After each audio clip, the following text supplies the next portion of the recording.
Practice பண்ணுங்க, வீட்டில் practice பண்ணுங்க. சரியா? கண்டிப்பாக ஆகும். ஃபீல் வருது இல்லையா? இது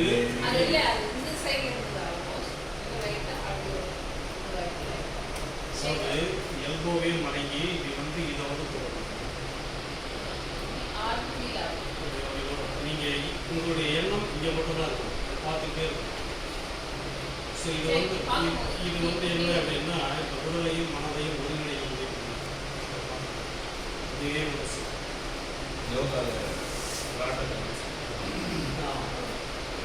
அது நீங்களே இப்போ அசைக்கிறது.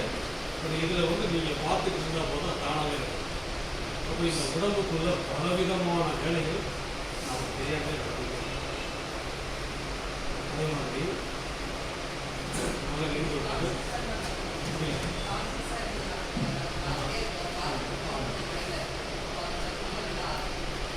எதுவுமே பண்ண வேண்டாம். எவ்வளோ நேரம் நீங்கள் வந்து நான் இதை வந்து திரும்பவே மாட்டேன் அப்படின்னு வைராகியம் கூட வச்சுக்கோங்க. என்னை மீறி நீ திரும்பிடுவியா அப்படின்னு கூட நினச்சிக்கோங்க. நினச்சிக்கிட்டு பார்த்துட்டே எவ்வளோ நேரம் உங்களால் இருக்கும்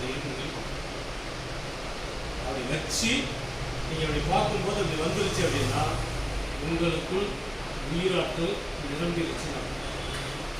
அளவுக்கு அதிகமான ஒரு எனர்ஜியோடு நீங்கள் இருக்கீங்கன்னா இப்போ இது வந்து உயிரை நாம் அளவுக்கு அதிகமாக நமக்குள்ளே சேர்க்கக்கூடிய ஒரு எல்லாமே சித்தர்கள் பயன்படுத்தி எண்ணங்களை எப்படி அதுதான் சொல்லலாம். இப்போ இதெல்லாம் நீங்கள் செய்யும் பொழுது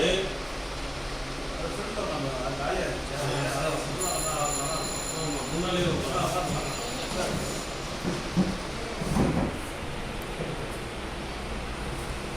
நல்ல நிமிந்து நேரம் உங்களுடைய கையை துணைக்கு போகணும். கையை இப்படி நீக்கிச்சு நான் என்ன பண்ணலாம் மூச்சை உள்ளே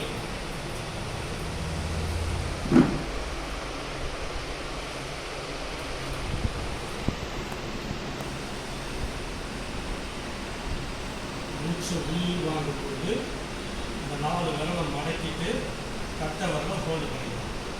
இந்த ஹோல்டு பண்ணுறது எதுக்காகனா மூச்சை ஒரு செகண்ட் உள்ளது இருக்கு மறுபடியும் ரிலீஸ் பண்ணும்போது எக்ஸீல் பண்ணும்போது விரலை வெளியே தரும்.